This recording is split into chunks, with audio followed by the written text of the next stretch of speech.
এবার তাহলে নিষিদ্ধই হচ্ছেন ব্রাজিলের ড্যান্স মাস্টার লুকাস পাকেতা। আজীবনের জন্য ফুটবল থেকে নির্বাসন পেতে যাচ্ছেন ব্রাজিলের এই তারকা ফুটবলার, এমনটাই জানাচ্ছে একাধিক ইংলিশ মিডিয়া। কিন্তু কেন? লুকাস পাকেতার বিরুদ্ধে অভিযোগ কি? কবে হবে তার বিচারের রায়? তাই জানাবো আজকের ভিডিওতে। এদিকে এই মাসে মুখোমুখি হতে যাচ্ছে ব্রাজিল ও আর্জেন্টিনা। দীর্ঘদিন পর আবারও একে অপরের বিপক্ষে খেলার কথা মেসি ও নেইমারের, কিন্তু শোনা যাচ্ছে ভিন্ন খবর।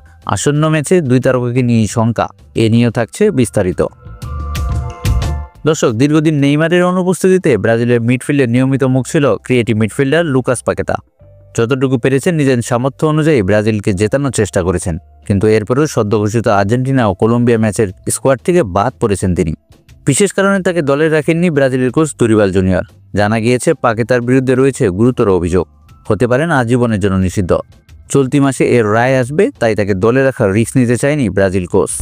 ইংলিশ গণমাধ্যম ডেইলি মেইল জানাচ্ছে পাকেতার বিরুদ্ধে ইচ্ছে করে হলুদ কার্ড খেয়ে জুয়ারিদের সাহায্য করার অভিযোগ রয়েছে, যা ইতিমধ্যে সত্য বলে প্রমাণিত হওয়ার দ্বার প্রান্তে।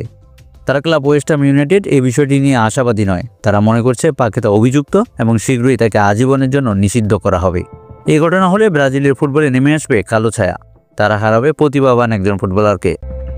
ইংলিশ এফএ তাদের অভিযোগে বলেছে 2022 সালের 12 নভেম্বর লেস্টার সিটি, 2023 সালের 12 মার্চ অ্যাস্টন ভিলা এবং 21 মে লিডস ইউনাইটেড ও 12 আগস্ট বোর্নমাউথের সঙ্গে ওয়েস্ট হামের ম্যাচে ইচ্ছে করে কার্ড দেখেছেন পাকেতা। ঠিক এই কারণে তার বিরুদ্ধে কেস করেছে ফুটবল অ্যাসোসিয়েশন। এই কেস হেরে আজীবন নিষিদ্ধ হওয়া পাকেতার জন্য এখন সময়ের অপেক্ষা বলে মনে করছে একাধিক সোর্স। দর্শক, চলতি মাসে 26 তারিখে মুখোমুখি হবে বিশ্বের দুই ফুটবলের পরাশক্তি ব্রাজিল ও আর্জেন্টিনা। বাংলাদেশ সময় সকাল 6টায় শুরু হওয়া ম্যাচটায় দেখা যাবে মেসি ও নেইমারের দ্বৈরথ। তবে এটা নিশ্চিতভাবে বলা যাচ্ছে না, কারণ দুই তারকাকে নিয়ে দেখা গিয়েছে সংশয়। ক্লাবের হয়ে খেলেননি কেউই। আর্জেন্টিনা তাদের প্রথম ম্যাচটি খেলবে উরুগুয়ের বিপক্ষে, আর ব্রাজিল কলম্বিয়ার বিপক্ষে। দুই দলের দুটি গুরুত্বপূর্ণ ম্যাচ। এমন ম্যাচে তাদের সেরা তারকাদের নিয়ে সংশয় মোটে ভালো খবর নয়। লিওনেল মেসিকে তার ক্লাব ইন্টার মায়ামির হয়ে মাঠেই নামানো হয়নি। আবার নেইমারকে স্কোয়াডে রাখা হলেও বসিয়ে রাখা হয়েছে সাইড বেঞ্চে।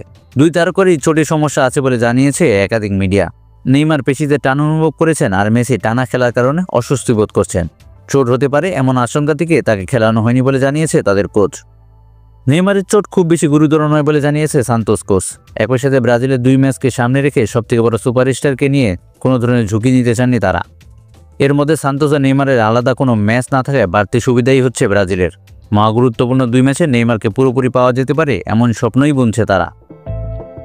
মেসির চোট আছে কিনা তা নিশ্চিত নয়, তবে টানা খেলার দখলে চোটে পড়তে পারেন বলে আশঙ্কা রয়েছে। তাই তাকে রেস্ট দিয়েছে মিয়ামির আর্জেন্টাইন কোচ হেভিয়ার মাস্টেরানো। তবে সামনে মিয়ামির দুই ম্যাচ আছে। মেসি কতটুকু গা বাঁচিয়ে খেলতে পারবেন বা আদৌ খেলবেন কিনা সেটাই দেখার বিষয়। এখন অবধি সব ঠিক থাকলে মেসি ও নেইমার উভয়কেই দেখা যাবে 26 তারিখে। তো দর্শক, আপনারা কি মেসি ও নেইমারকে একে অপরের বিপক্ষে খেলতে দেখতে চান? জানিয়ে দিন কমেন্ট করে।